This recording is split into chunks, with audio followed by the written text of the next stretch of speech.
आपके पिता को मारने के लिए गया जरूर था कादर के साथ, लेकिन गोली मैंने नहीं चलाई। मैं एक निर्दोष के ऊपर गोली नहीं चला पाया था, गोली कादर ने चलाई थी। अफसोस, बस वो लोग मेरी जान नहीं ले पाए। थोड़ा सा ये देख रहे हैं ना, थोड़ा सा बस घायल करके गए हैं। तुम ये बिल्कुल मत समझना कि मैंने तुम्हारे डर से तुम्हारा नाम किसी को नहीं बताया। ये जंग तुम्हारी और मेरी है, इसमें मैं किसी और को शामिल नहीं करूंगा। कल किसने देखा है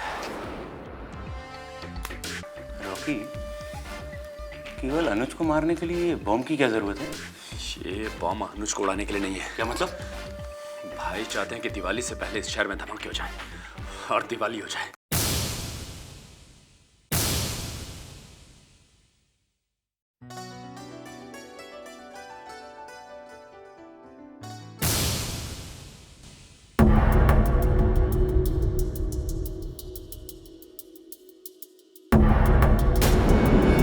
ये लगता वो आ गया, चल जल्दी कर।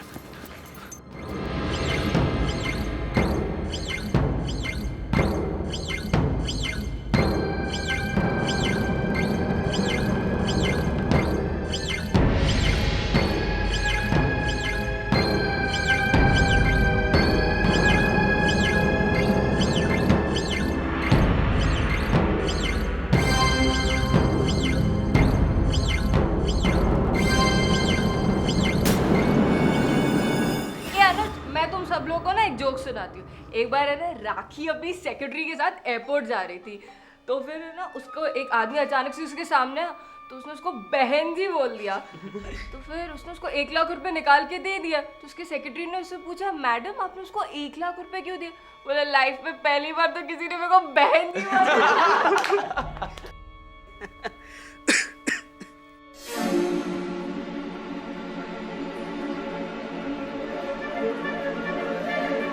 अनुज, हम फिर पूछ रहे हैं, तुझ पे रॉकी नहीं हमला करवाया है ना?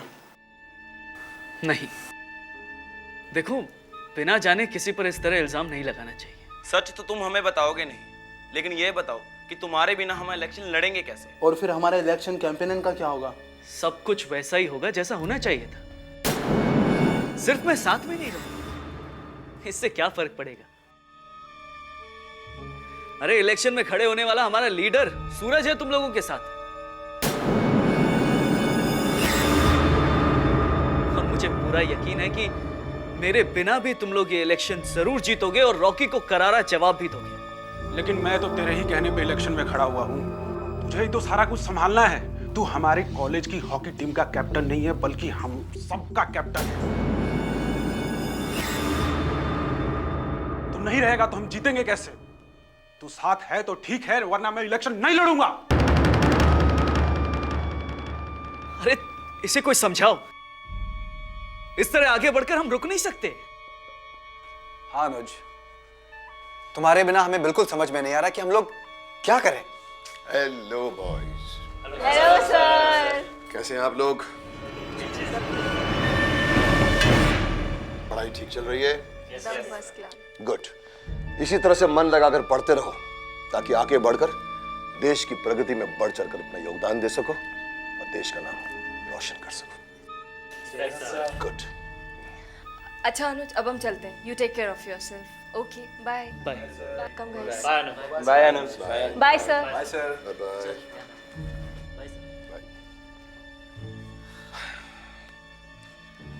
So how is my son feeling?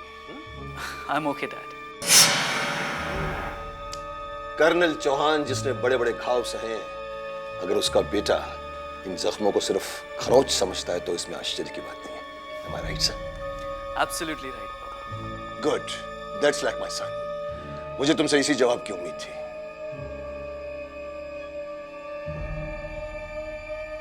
क्या बात है, मेरा बेटा कुछ परेशान लग रहा है?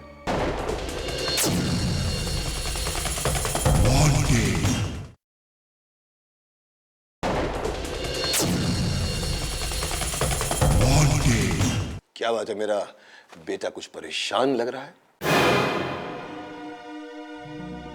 पापा, मैं अपने कॉलेज को लेकर परेशान हूं।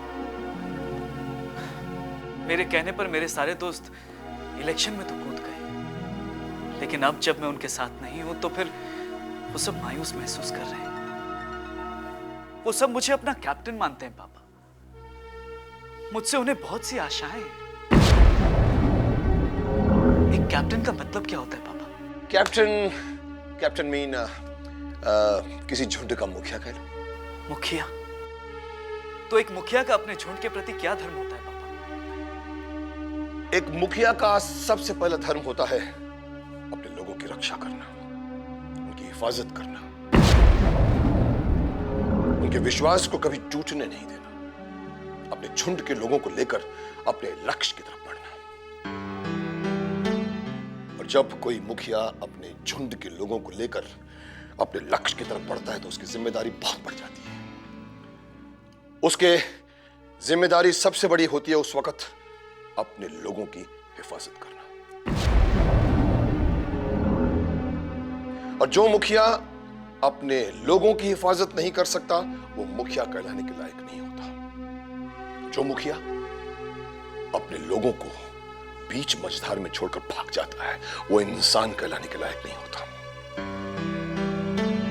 जैसे बेटा, कभी भी किसी भी कैप्टन को अपने लोगों को बीच मझधार में छोड़कर नहीं भागना चाहिए, चाहे कोई भी परिस्थिति आ जाए।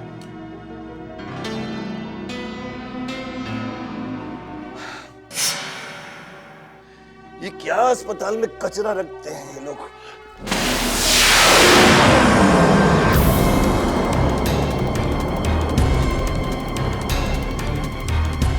क्या हुआ पापा? तुम्हारे पलंग के नीचे किसी ने बम लगा के रखा है।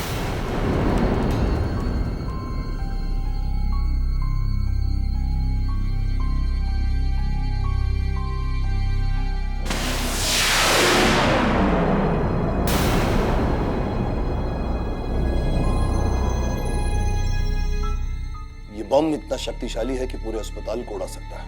क्या? और इसके फटने में अभी 5 मिनट 21 सेकंड ही बाकी है। क्या आप इसे निकाल कर बाहर नहीं फेंक सकते?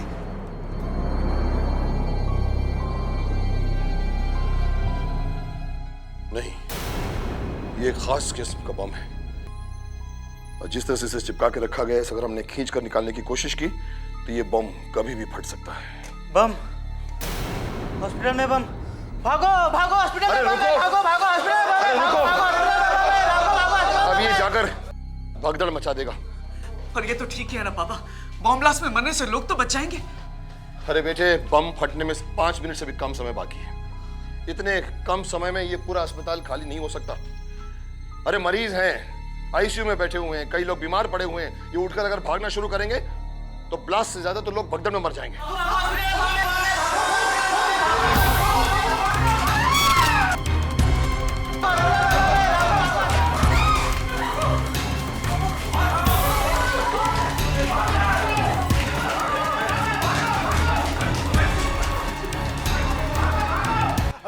भागिए कर्नल, भागो अनुज, हॉस्पिटल में बम फटने वाला है। जानता हूँ इस पलंग के नीचे है।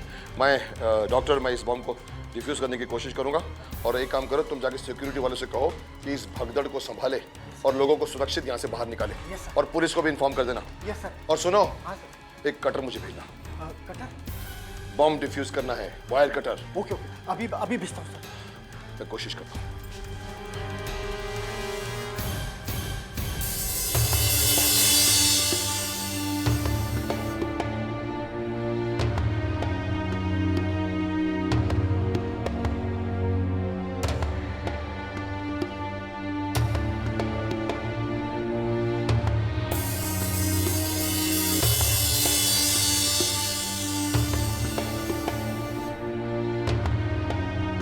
तुम क्यों खड़े हो? मैं आपको छोड़कर नहीं जाऊंगा, मैं आपके साथ ही रहूंगा। आप क्या करेंगे हमारे साथ रहकर? हम तो एक फौजी हैं, बम को डिफ्यूज करना जानते हैं। और फिर यहाँ रहने में खतरा भी तो है बेटे। फौजी का बेटा खतरों से नहीं डरता पापा। और अगर मैं चला गया तो मैं बम डिफ्यूज करना कैसे सीखूंगा? प्लीज।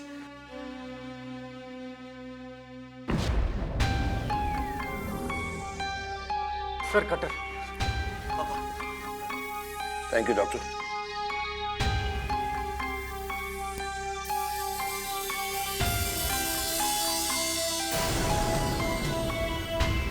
यहाँ से गुजरा तो पता चला यहाँ बॉम्ब है। क्या ये बॉम्ब डिफ्यूज हो सकता है? वही करने की कोशिश कर रहा हूं इंस्पेक्टर।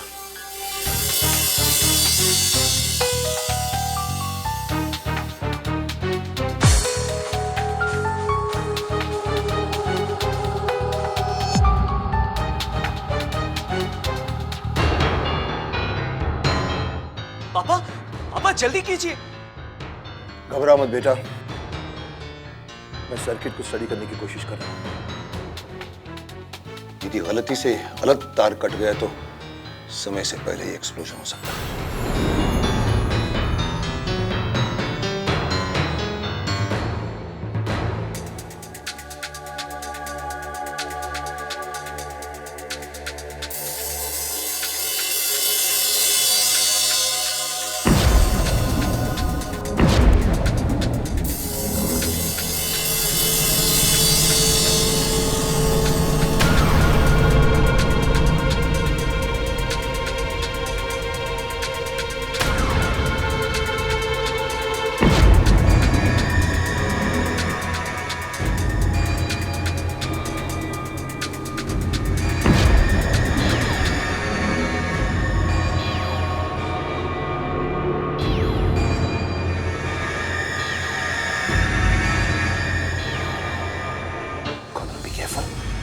या ध्यान से।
Thank God.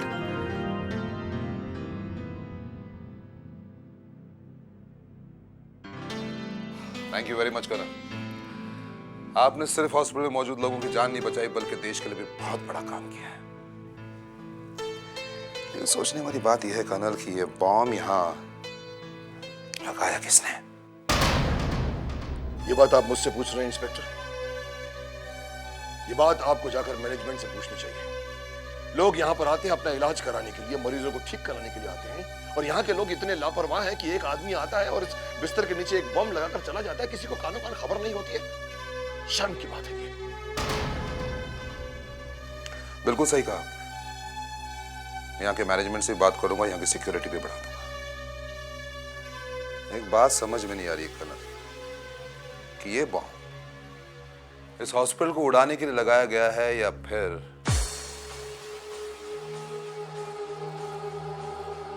आपके बेटे की जान लेने के लिए।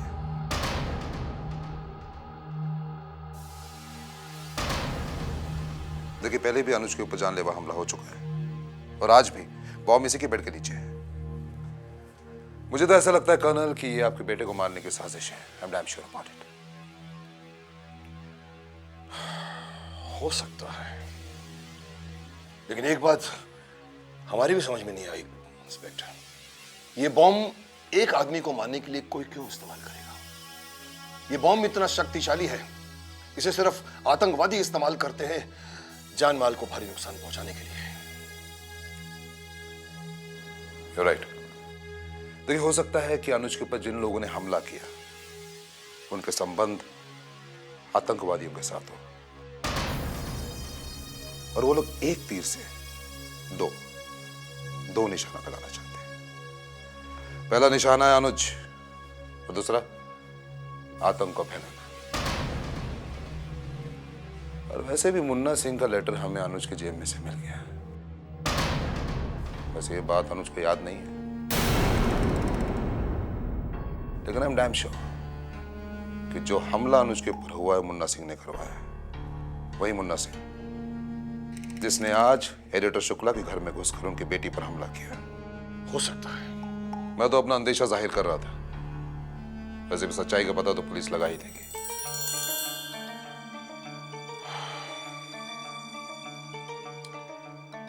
आपका अंदेशा गलत नहीं है इंस्पेक्टर, लेकिन आपकी बात ने मुझे सोचने पर मजबूर कर दिया है कि आखिर कौन है वो लोग जो मेरी बेटी की जान के पीछे हाथ धोकर पड़ गए हैं।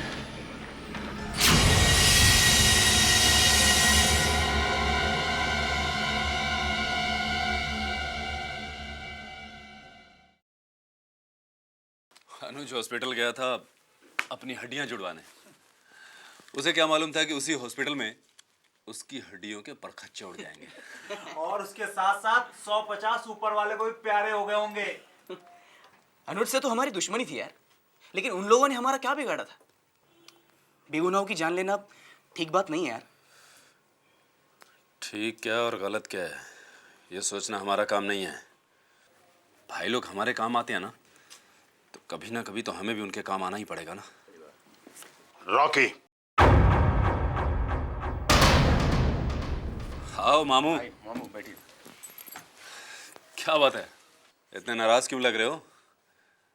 भाई तो हमसे खुश होंगे ना, हमने इतना बड़ा काम जो किया उनके लिए। क्यों नहीं?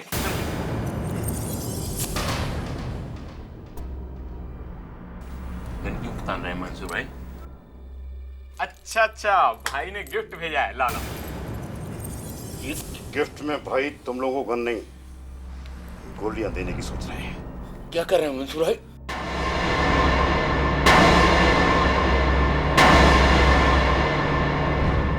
भाई नाकामयाबी पसंद नहीं करते, बिल्कुल पसंद नहीं करते। तुम लोगों की ये पहली नाकामयाबी थी, इसलिए उन्होंने वार्निंग देकर छोड़ने को कहा है।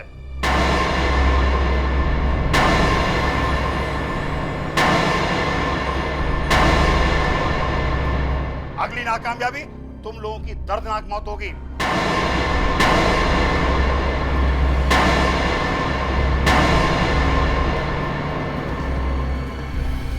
हॉस्पिटल बम फटा नहीं,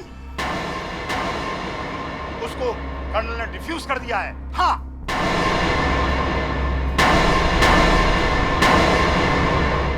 और सुनो, भाई के साथ में होशियारी से काम करना। अगर काम नहीं कर पाओगे तो सीधे ऊपर जाओगे, समझे? अब मैं जा रहा हूं, मुझे दोबारा यहां नहीं आना पड़े।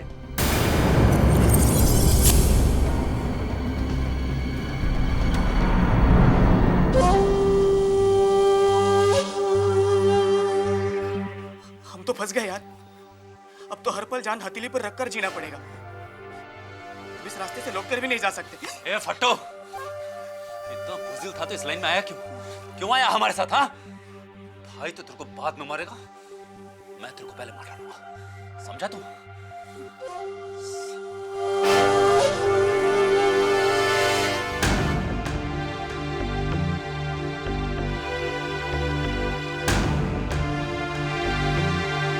अनुज, तुम बताते क्यों नहीं हो कि वो लोग कौन हैं आखिर जिन्होंने तुम पर हमला किया था? मैं आपसे कह चुका हूं पापा कि मैं उन्हें नहीं पहचानता। तुम झूठ बोल रहे हो। पहचानते हो तुम उन लोगों को? नहीं पापा, अगर मैं उन लोगों को पहचानता होता तो फिर मैं आपसे क्यों छुपाता? यही तो मैं जानना चाहता हूं कि तुम मुझसे झूठ क्यों बोल रहे हो। मैं सच कह रहा हूं पापा, मैं उन लोगों में से किसी को नहीं जानता। देखो, एक बात समझने की कोशिश करो। तुम्हारा पापा एक रिटायर्ड कर्नल है और तुम एक कर्नल को धोखा नहीं दे सकते। मैं आपको धोखा नहीं दे रहा हूं पापा। समझने की कोशिश करो अनुज। जो कुछ भी तुम जानते हो सच्चाई मुझे बताओ। मेरे लिए सच्चाई जानना बहुत जरूरी है।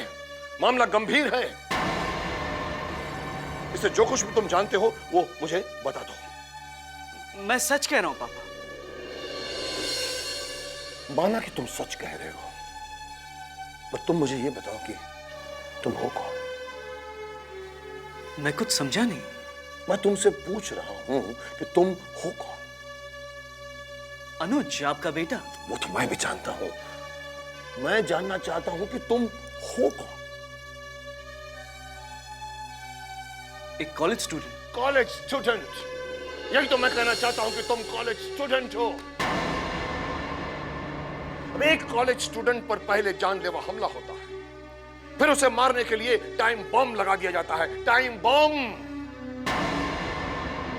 जिसका इस्तेमाल सिर्फ आतंकवादी करते हैं। आतंकवादी। मानता हूं कि कॉलेज में गुंडागर्दी होती है, मारामारी होती है, मगर वो लोग टाइम बम का इस्तेमाल नहीं करते।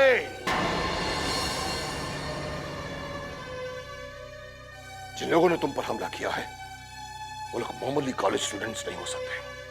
उनका संबंध जरूर किसी आतंकवादी गिरोह से है।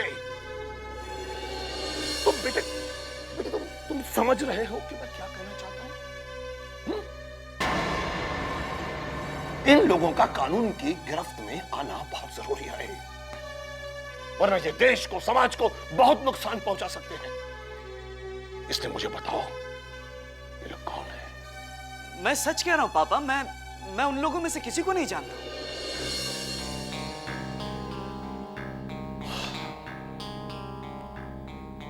ठीक है, अब सच्चाई को बेनकाब मैं अपने तरीके से ही करूंगा। बॉर्डर पर दुश्मन के सिपाहियों से लड़ते लड़ते पूरी जिंदगी बिता दी है मैंने। अगर दुश्मन देश के सिपाहियों से अपनी देश की रक्षा कर सकता हूं तो अपने परिवार की रक्षा करना भी अच्छी तरह से जानता हूं मैं। देश में छुपे देश के दुश्मनों को अगर मैं ढूंढकर बाहर निकाल सकता हूं तो उन लोगों को भी बाहर निकाल सकता हूं अनुज, जो मेरे परिवार के दुश्मन हैं। अब मैं सच्चाई का पता अपने तरीके से निकालूंगा। जिस सच्चाई को तुमने अपने दिमाग में छुपा कर रखा है अनुज, वो सच्चाई कर्नल चौहान से ज्यादा दिनों तक छुप कर नहीं रह सकती। चलता हूं, अपना ख्याल रखना।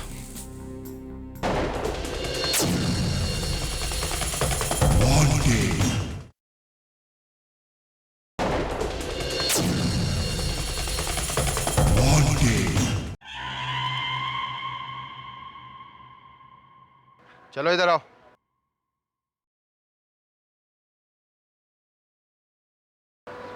भाई, लमड़े आ गए।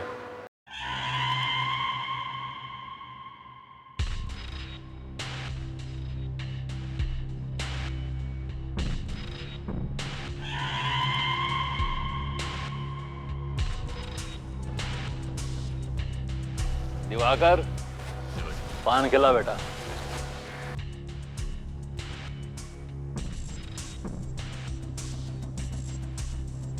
इतना बड़ा भाई, इन चूहों को पाल रखा है उसने। दिवाकर देख, ये भाई के आदमी है। भाई इन्हें तोप समझता है, और ये बच्चों की बंदूक से भी गए गुजरे हैं। काहे के भाई लोग हो रहे तुम लोग? एक छोटा सा काम करने के लिए गए थे, और मार खा के आगे खचेरा भाई के पास मल्लम पट्टी कराने। अबे जाके पान का ठेला लगाओ, ये धंधा तुम्हारे बस की नहीं है। खचेरा भाई वो मुन्ना ने आके सारी गड़बड़ कर दी। मैं चुप, बंद कर अपनी जबान, नहीं तो जबान काट दूंगा। मुन्ना भाई तुम तीन और अकेले मुन्ना से पिट के आ गए यहाँ पर।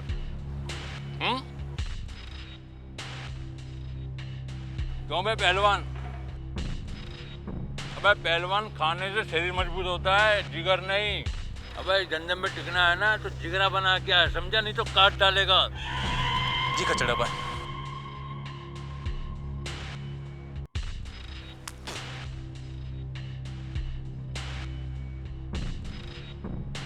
अब क्या लेने आए हो यहाँ पे?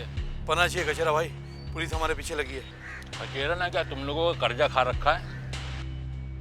आ जाते पना लेने के लिए, मुफ्त की रोटियां तोड़ने के लिए। अबे खचेरा ने क्या तुम लोगों के लिए अनाथालय खोल रखा है यहाँ पे? अबे मैंने तुम लोगों के लिए अनाथालय नहीं खोल रखा है यहाँ पे, समझा? क्यों हल्ला मचा रहे हो खचेरा? अरे मामू आओ। दिवाकर बेटा इन तीनों को लेके जा और इनके दाना पानी का इंतजाम कर, जल्दी लेके जा। जाओ भाई जाओ। अरे मामू वो हल्ला वल्ला कुछ नहीं, बस ऐसे ही। ये मत भूलो खचेरा, तुम भी भाई के रहमो करम पर जिंदा हो। अरे मामू ये कोई कहने की बात है? मैं तो भाई के आदमियों से खैर खबर ले रहा था, पूछ रहा था कोई खिदमत हो तो बताओ। हाँ, इन लोगों की खिदमत कैसे करनी है यही बताने आया है मामू यहाँ पर। भाई ने कहलवाया है कि उनके सारे आदमियों की हिफाजत की जिम्मेदारी तुम्हें लेनी होगी, क्योंकि भाई इस समय नहीं चाहते कि कोई भी उनका आदमी पुलिस पकड़ ले। ये भाई का फरमान है, समझ गए ना खचेरा? हाँ समझ गया मामू, बिल्कुल समझ गया। भाई से कहना बेफिक्र रहें, यहाँ पे उनके आदमी एकदम महफूज हैं। खचेरे के ठिकाने पे पुलिस तो क्या परिंदा भी पर नहीं मार सकता मामू। भाई ने और कोई काम हो तो वो भी बताओ। हाँ, मुन्ना को खत्म करने की जिम्मेदारी तुम्हें सौंपी गई है। जितना जल्दी हो सके खत्म कर दो उसको।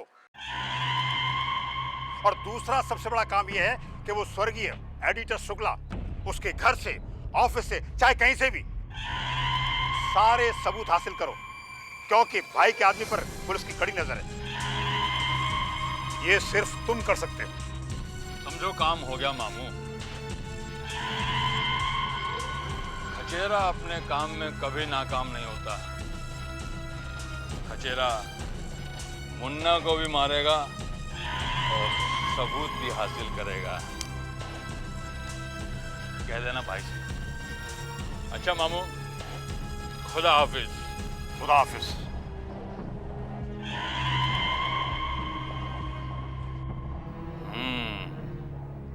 तो देश के बड़े बड़े सफेद पोश लोगों के खिलाफ जो सबूत शुक्ला के पास थे वो चाहिए भाई को। यानी कि उसी सबूत की वजह से शुक्ला की जान गई थी और शायद अब उसकी बेटी की भी जाएगी।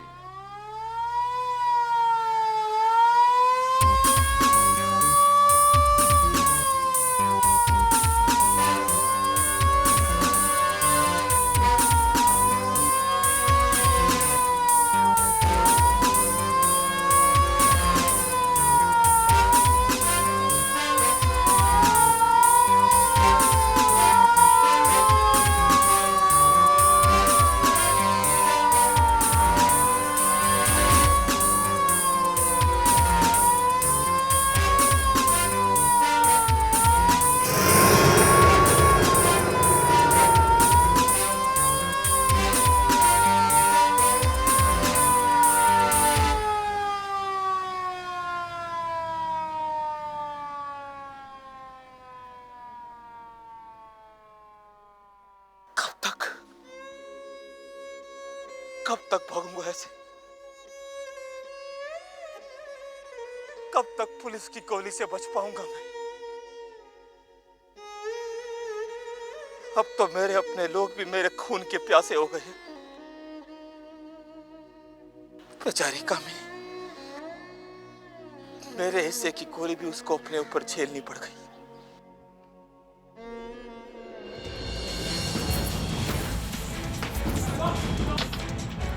मुन्ना भाग!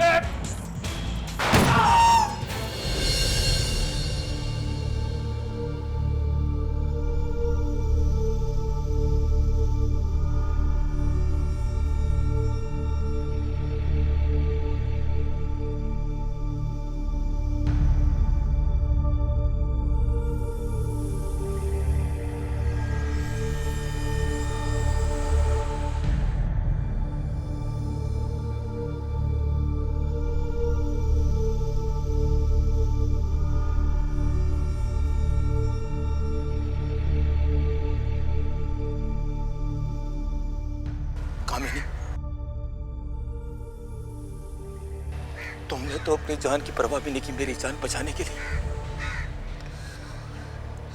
तुम मुझसे कितना प्यार करती हो और मैं कितना अभागा हूं कामिनी। मैं तुम्हारी खबर भी लेने नहीं आ सकता। कामिनी, मुझे तो यह भी नहीं पता कि तुम कैसी हो, जिंदा भी हो या भगवान ना करे तुम्हें कुछ हो गया हो। तुम बच गई, लेकिन अब मैं तुमसे मिलने नहीं आ सकता। मैं तुमसे मिलकर तुम्हारी मुसीबतें और नहीं बढ़ा सकता कामिनी। मैं तुम्हारी मौत का कारण नहीं बन सकता। अगर यह साबित हो गया कि मैं निर्दोष हूं और तब तक मैं जिंदा बचा रहा, तो मैं तुमसे मिलने जरूर आऊंगा कामिनी, जरूर आऊंगा।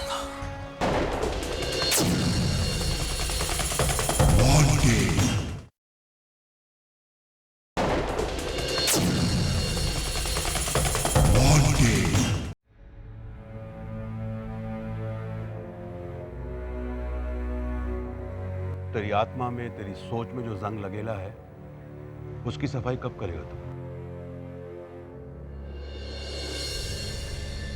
आज का अखबार तो पढ़ा ही होगा तू। वो 2 लड़के जिनको ज्वेलर का शूट करने भेजा था तू, क्या हशर हुआ उनका? पुलिस ने टेररिस्ट की माफिक मारा उनको। देख, तेरे को अच्छे से मालूम है अपन शूटर था, लेकिन धीरे धीरे अपन को समझ में आया कि सब गलत है, ये काम गलत है। इंसान को कोई हक नहीं है किसी का जान लेने का। ये हक सिर्फ उसको है, ऊपर वाले को, जिसकी अदालत में एक दिन अपन को पेश होना है। अब क्या जवाब देगा वो सातों जहान के मालिक को? बोल, क्या देगा? देख, अपन तेरा दुश्मन नहीं ना, ना ही वो बच्चा लोग तेरा दुश्मन। पर खामो खा बेमौत मारा गया बेचारा लोग। अभी वो बरोबर जिंदगी को भी नहीं देखा कि जिंदगी है क्या। काय के वास्ते वो मासूम बच्चों की जान के साथ खेल रहा है तू? काय को, जिन्होंने तेरा कुछ भी नहीं बिगाड़ा।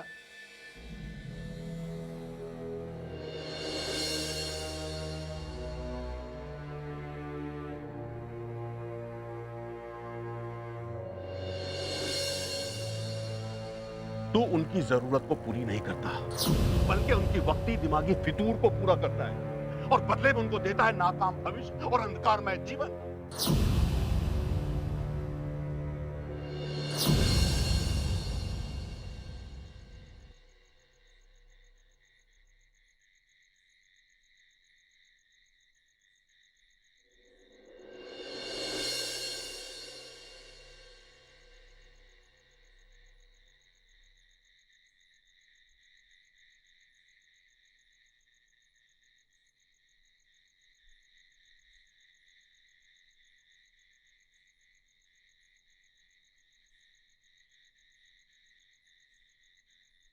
इंसान को कोई हक नहीं है किसी का जान लेने का। ये हक सिर्फ उसको है, ऊपर वाले को, जिसकी अदालत में एक दिन अपन को पेश होना है। अपन क्या जवाब देगा वो सातों जहान के मालिक को? बोल, क्या देगा?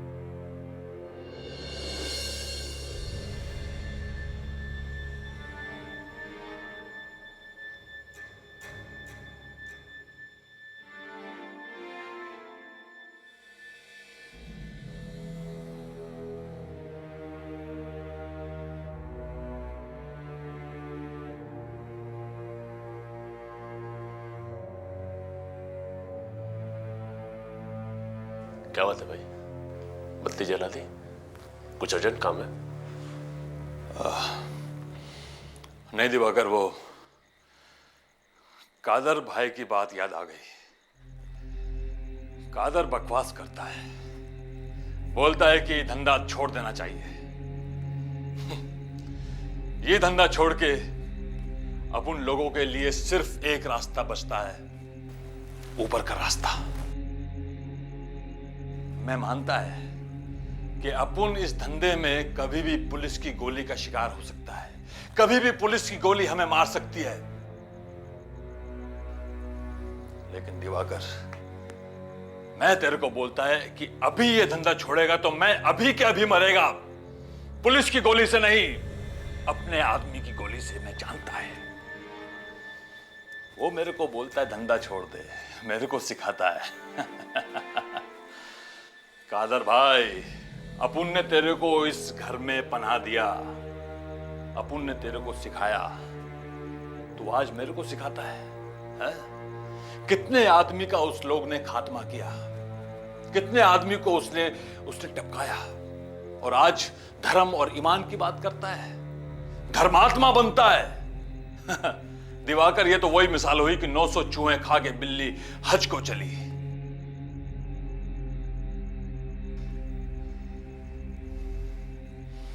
अरे जिगरा नहीं था तो क्यों आया इस धंधे में? वो चाहता है कि मैं अपने हाथ से फांसी का फंदा अपने गले में डाल लूं। शाना बनता है वो, एड़ा हो गया वो, पगला गया है वो। मेरा नींद हराम किया हरामी ने, साले ने। मैं भी उसको चैन से नहीं बैठने दूंगा। दिवाकर, तू देख, उसका गेम बहुत जल्दी होने वाला है, बहुत जल्दी। साला मेरे को बोलता है धंधा छोड़ दे। खैर, जाने दे दिवाकर, तेरा जरूरत होगा मैं बुलाएगा तेरे को। जा आराम कर, ठीक है?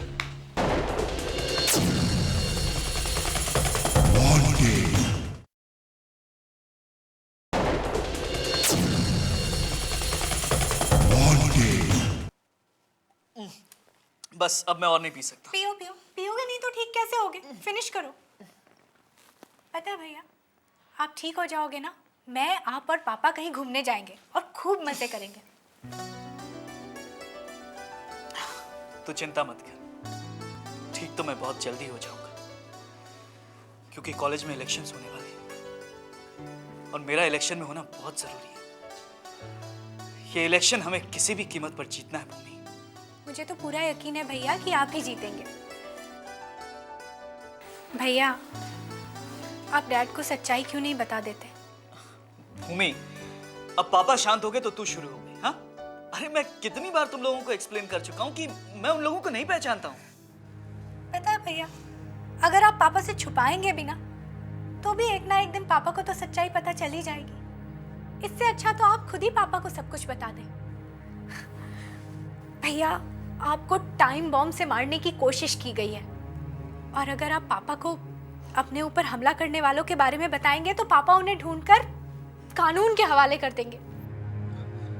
लेकिन भूमि, जब मैं उन लोगों के बारे में कुछ जानता ही नहीं तो फिर मैं पापा को उनके बारे में क्या बताऊंगा? आप उन लोगों को पहचानते हो भैया। क्या तू तो ऐसे कह रही है जैसे तू सारी सच्चाई जानती है? अरे मैं कह चुका हूं ना कि मैं उन्हें नहीं पहचानता हूं। सच्चाई क्या है मुझे पता है भैया। मैंने आज दोपहर को आपको नींद में बड़बड़ाते हुए सुना था।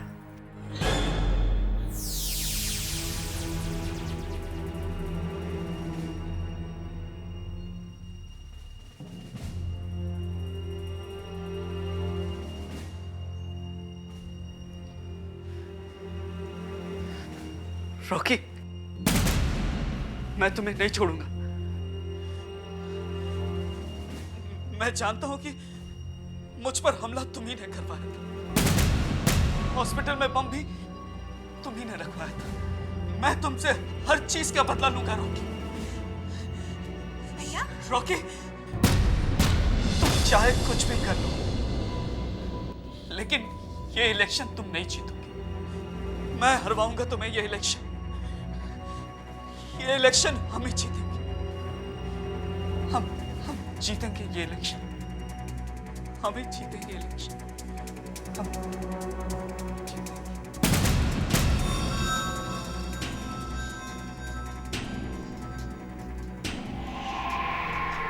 वो लोग अच्छे लोग नहीं है भैया। अरे जो टाइम बॉम्ब का इस्तेमाल कर सकते हैं वो कुछ भी कर सकते हैं। भैया, भैया प्लीज आप उन लोगों से मत उलझिए। नहीं भूमि, मैं उन लोगों से डरकर नहीं बैठ सकता। और वैसे भी मुझे नहीं लगता है कि टाइम बम लगाने के पीछे उन लोगों का हाथ होगा। अरे वो लोग कॉलेज स्टूडेंट्स हैं, इतना बड़ा काम नहीं कर सकते। और भूमि, अगर मैं इनसे हार गया तो फिर पापा को क्या मुंह दिखाऊंगा? और मेरे दोस्तों को जो मुझ पर विश्वास करके इलेक्शन की जंग में कूद पड़े, मैं उन्हें क्या मुंह दिखाऊंगा? नहीं, अब मैं पीठ दिखाकर भाग नहीं सकता। पर भैया, मैं आपको रोक नहीं रही हूँ। मैं बस आपको ये कह रही हूँ कि आप पापा को सब सच बता दीजिए। और भैया, हो सकता है ना कि इन्हीं लोगों ने टाइम बम लगाया, और अगर ऐसा है तो वो देश के दुश्मनों से मिले हुए हैं। भैया, मुझे बहुत डर लग रहा है। और अगर आप पापा को नहीं बताएंगे ना, मैं बता दूंगी। नहीं, तुम ऐसा कुछ नहीं करोगे। ये मेरी लड़ाई है, मेरे आत्मसम्मान की लड़ाई है, इससे मैं खुद लड़ूंगा। लेकिन भैया। भूमि, तुम पापा को कुछ नहीं बताओगे। पर भैया, अगर आपको कुछ हो गया तो? मुझे कुछ नहीं होगा भूमि। कर्नल चौहान का बेटा इतना कमजोर नहीं है। भूमि, तुम पापा को कुछ नहीं बताओगी। मुझसे वादा करो कि तुम पापा को कुछ नहीं बताओगी। प्रॉमिस मी भूमि। अब ऐसे क्या देख रही हो मुझे? मुझसे वादा करो, तुम पापा को कुछ नहीं बताओगी। ठीक है भैया, मैं पापा को कुछ नहीं बताऊंगी। मैं वादा करती हूँ।